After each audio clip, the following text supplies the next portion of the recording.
Life time science நேர்களுக்கு வணக்கங்க.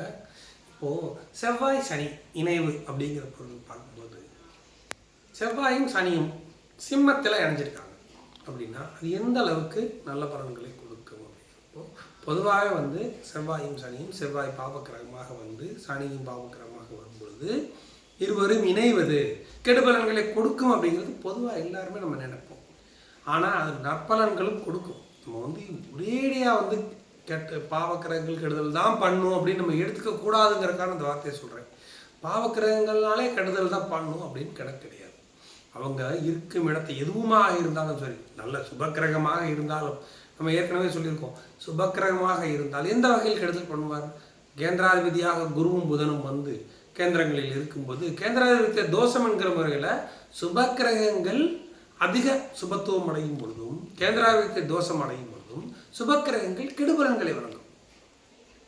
சுபக்கிரகங்கள் நல்ல இடத்துல இருந்தால் நல்லது பண்ணணும்னு சொல்கிற மாதிரி பாவக்கிரகங்கள் சரியில்லாத இடத்துல இருந்தால் கெடுபலனை வழங்கும்னு நம்ம சொல்கிற மாதிரி, அதே சமயம் அந்த செவ்வாய் சனி பாவக்கிரகங்கள் அமைப்பை பொறுத்து அவங்களும் நன்மைகளை செய்வார்கள் அப்படிங்கிறதா இது ஒரு முக்கியமான விஷயம்.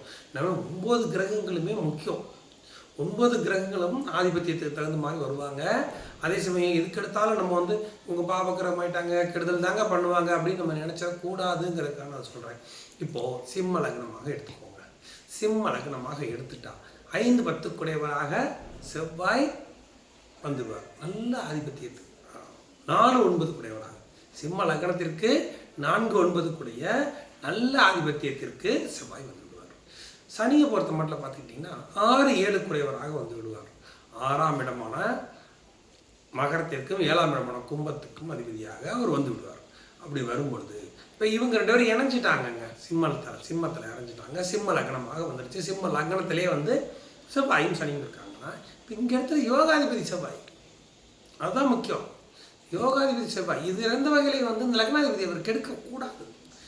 இன்னொரு முக்கியமான விஷயம் அப்படின்னா 4-9 குடையவராக வந்தாலும் இந்த லக்னத்திற்கு 9 குடைய பாதகாதிபதியாகவும் வருவார். இந்த பாதகாதிபதியாக அவர் ஒரு வகையில் கெடுறது நல்லது. 9ஆம் அதிபதிங்கிற முறையில் அவர் தன்னை பலப்படுத்திக்கிறது நல்லது. ரெண்டும் வேணும். ஏன்னா இந்த இடத்துக்கு அந்த 9ஆம் அதிபதி பாதகாதிபதி முறையில் கெட்டு 4 குடையவராகவும் 9 குடைய யோகாதிபதிங்கிற பொருளையும் நன்மைகளை செய்கிறதுக்கு நல்ல நிலைமையில இருந்துட்டாங்கன்னா அந்த செவ்வாய் நல்லதை தான் செஞ்சாலும் 75% அவர் நல்லதை தாங்க பண்ணுவார். சிம்ம லக்னம் நீங்கள் அப்படின்னா முதல்ல இந்த செவ்வாய் சனி இணைவு ஒரு பக்கம் இருக்கட்டும், அதை நான் சொல்கிறேன். ஆனால் சிம்ம லக்னமாகி செவ்வாய் அவ்வளோ சீக்கிரம் கெடுதல் பண்ண மாட்டாங்க. அதுக்கு அடுத்தபடியாக சனி இணைஞ்சிருக்காரே, இப்போ அதை தான் நம்ம பேசிகிட்டு இருக்கோம். சனி இணைஞ்சிட்டாரேங்க, சிம்ம லக்னத்தில் செவ்வாயும் சனியும் இணைஞ்சிட்டாரு அப்படின்னா அது எந்த மாதிரி வரும் அப்படிங்கிறதையும் நம்ம பார்ப்போம். அப்போது 4-9 கூடிய சுகஸ்தானத்திற்கும் பாக்கியஸ்தானத்திற்குமான செவ்வாய் கூட நல்ல ஆதிபத்தியத்துக்கு உண்டான செவ்வாய் கூட 6ஆம் இடமான சத்துருஸ்தானத்துக்குண்டான சனியும் கலஸ்தரஸ்தானத்துக்கு உண்டானதாகவும் சனி வந்துடுவார். அப்படி வரும்பொழுது அவர் எந்த மாதிரி மறைஞ்சு இவங்க 2 பேரும் சேர்ந்துருந்தா அவங்க நல்லது பண்ணுவாங்க. செவ்வாயும் நல்லது வரணும், சனியும் நல்லது பண்ணணும் அப்படின்னா எப்படி இருப்பாங்க அப்படிங்கிறதையும் மற்ற கிரகங்களுடைய அமைப்பு எப்படி வரணுங்கிறதையும் பார்ப்போம். பொதுவாகவே ஒரு ஜாதகத்தில் ரொம்ப முக்கியமான ஒரு விஷயம் என்னென்னு கேட்டிங்கன்னா, கிரகங்கள் எங்கேயோ மாறி இருக்கிறதுங்க மாறுது, இதெல்லாம் 2ஆவதுங்க. ஃபஸ்ட்டு பாயிண்ட்டு நான் அடிக்கடி சொல்கிற மாதிரி அந்த பில்லர்னு சொல்லக்கூடிய 3 மூல திரிகோணாதிபதிகள் 1-5-9 குடையவர்கள் ஓரளவுக்கு இருந்துட்டாங்க அப்படின்னாலே அவங்களுக்கு மேஜராக பிரச்சனை வராதுங்க. மற்ற கிரகங்களாலேயுமே அந்த அளவுக்கு பெரிய பாதிப்புகள் வராது. ஆதிபத்தியத்தில் கொஞ்சம் கெடுதல்கள் வரலாம், ஆனால் மேஜராக பிரச்சனைகள் வராது அப்படிங்கிறது ரொம்ப முக்கியமான விஷயம். இப்போ லக்னமாக வந்துடுச்சு. சிம்ம லக்னம் லக்னத்திற்கு 4-9 குடைய மூலத்திரிகோணாதிபதியாக வரக்கூடிய செவ்வாய் லக்னத்தில் இருக்கிறார்.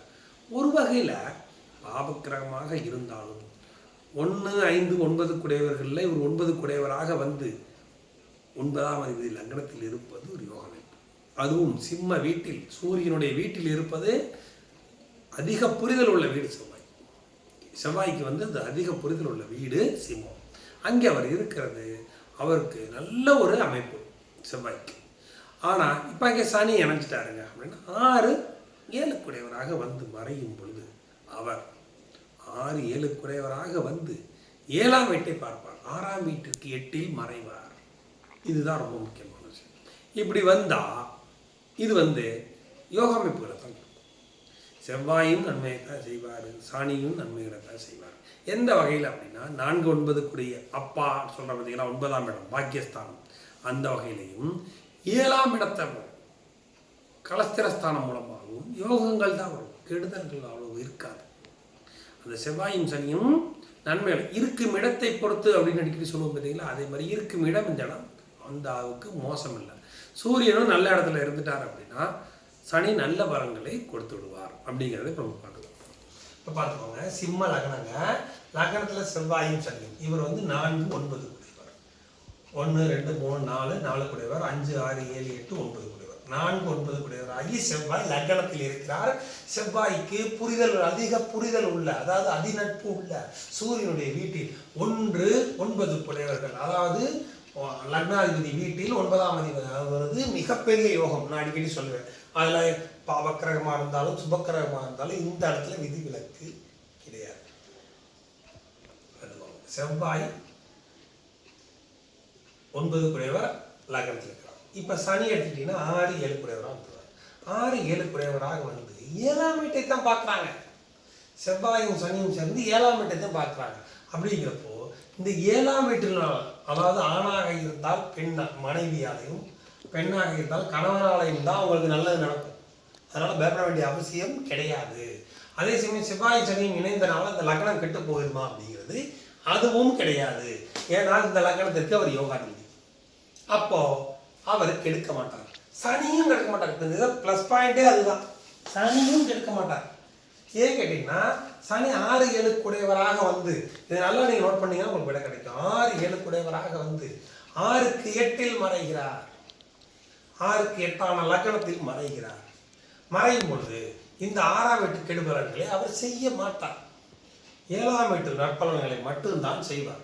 அப்படிங்கிறப்போ அவங்களுக்கு எந்த பாதிப்புகளும் வராது. செவ்வாய் இதே சமயம் சூரியனும் இங்கே இருந்துட்டாருங்க, சூரியனும் அப்படின்னா சூரியனும் சனியும் பரிவர்த்தனை அடைந்துவிடுவார்கள். இந்த சனி சூரியனை பார்க்க மாட்டார், சூரியன் சனியை பார்க்க மாட்டார். சனியிற்கு வீட்டதிபதி உச்சம், செவ்வாயிற்கு வீட்டதிபதி உச்சம், 1-9 கூடியவர்கள் பரிவர்த்தனை, அம்சமான யோகம். நாம் போட்டிருக்கிறதுல பாருங்க, எங்கேயுமே சுபக்கிரகமே வரல, நம்ம பாவக்கிரகத்தை மட்டும் தான் பேசிட்டு இருக்கிறோம். பாவக்கிரகங்களாக வந்து அவங்க யோகாதிபதியாக வந்து அவங்களோட 6-7 கூடியவர்கள் இணைவது எந்த மாதிரி நண்பர்களை வழங்குது அப்படிங்கிறது தான் இப்போ முக்கியமான பாயிண்ட்டு. பாருங்க, சூரியன் செவ்வாய் சனி எல்லாமே பாவக்கிரகங்கள்.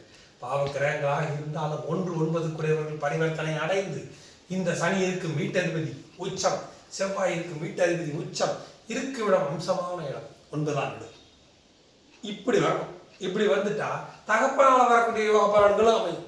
ஏன் கேட்டீங்கன்னா 9ல் சூரியன் இருக்கிறது பிரச்சனையாக இருந்தாலும் சூரிய திசை வந்தாலாம், சூரிய திசை இல்லாமல் இருந்தாலுமே பொதுவாகவே வந்து தகப்பன் தான் ஐயா, அப்பா, அப்பாவோட அப்பா, அந்த வகையில யோகா அமைப்புகளை கொடுத்து விடும். ஏன் அப்படின்னு கேட்டீங்கன்னா 9ல் சூரியன் இருந்தாலும் பரிவர்த்தனை அடைந்து சனியின் பார்வை இல்லை, அதனால இது யோகா பலனை தான் கொடுக்கும். இப்படிதான் அமையணும். அதே சமயம் பாருங்க, செவ்வாய் 4ஆம் பார்வையாக தான் வீட்டை 4ஆம் வீட்டை பார்த்துடுவார், அது சரியான யோகம். அதே சமயம் இங்க பாருங்க, நல்லா பாருங்க, 7ஆம் பார்வையாக அதே செவ்வாய் சனியினுடைய வீட்டை பார்ப்பாரு. அப்ப யோகாதிபதி பார்ப்பது நல்லது, யோகாதிபதி இணைவது நல்லது. 9ஆவது இணைவது நல்லது. இதுக்காகத்தான் நான் முக்கியமாக இதை திருப்பி சொல்றேன், 9ஆம் அதிபதி இணைவது நன்மைகளைத்தான் செய்யும். இப்ப செவ்வாய் திசையில எப்படி இருக்குன்னு சொல்றதை விட சனி திசையில அவங்க சூப்பரா இருப்பாங்க. இதுதான் ரொம்ப முக்கியமான விஷயம். இதுல முதல்ல மைனூட்டா பார்த்தீங்கன்னா உங்களுக்கு விட கிடைக்கும். இதுல வந்து குரு வந்து 5-8 கூடையவராக வருவார். இந்த இடத்துல நல்லவராக வர்றது செவ்வாய் மட்டும்தான், சூரியன் தான் லக்னாதிபதியா. அந்த வகையில பார்க்கும்போது இவங்களோட இணையும் பொழுது யோகா அமைப்பெல்லாம் கொடுத்துருவாங்க. அதே சமயம் பாருங்க, செவ்வாயும் சனியும் இணைந்திருந்தாலும் சனி திசையில சூப்பரா இருப்பாங்க அவங்க. சனி திசை ரொம்ப யோகா அமைப்புகளை அது கொடுத்துரும். 6க்கு 8 மறைந்து 7ஆம் வீட்டை தான் பார்க்கிறாரு. செவ்வாயோட இணைஞ்சிருக்காரு. எனக்கு தான் நான் சொல்லிட்டேனே, யோகாதிபதியோட இணையலாம். இந்த இடத்துல பகை கிரகமாக இருந்தாலும் இந்த லக்னத்திற்கு யோகாதிபதி, அதை முதல்ல நம்ம எடுத்துக்கணும். அப்படிங்கிறப்ப யோக அமைப்புகளை நல்லா கொடுத்துருவாரு. ஆனா இந்த செவ்வாயும் சனியும் இணைந்து எங்கிருந்து சுக்கிரன் மட்டும் இந்த 2 பேரையும் தொடர்புகள்லாம் இருந்துட்டா சூப்பரா இருக்குங்க.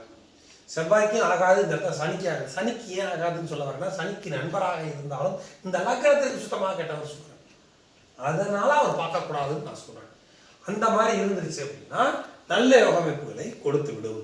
குருவை பொறுத்த மட்டும் 8ஆம் வீட்டோட தொடர்பு கொள்ளாமல் 5ஆம் வீட்டோட தொடர்பு கொள்ள மாதிரி இருந்துட்டாரு அப்படின்னா அதுவும் நல்ல அமைப்புகளை கொடுத்துரும். மொத்தத்தில் நான் சொன்ன பாயிண்ட் வந்துடும். 1, 5, 9 குடையவர், 1 குடையவர் சூரியன், 5 குடையவர் குரு, 9 குடையவர் செவ்வாய் சம்பந்தப்பட்டுட்டாங்க.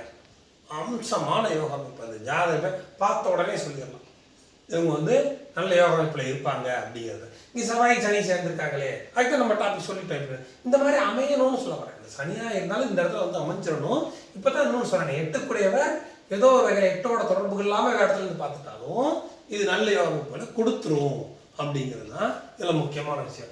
யார் எப்படி இருந்தாலும் சரி, இந்த சுக்கிரன் யாரையும் பார்க்காம தனிச்சு இருந்துட்டாருன்னா அது அதை விட யோக அமைப்பாக மாறி.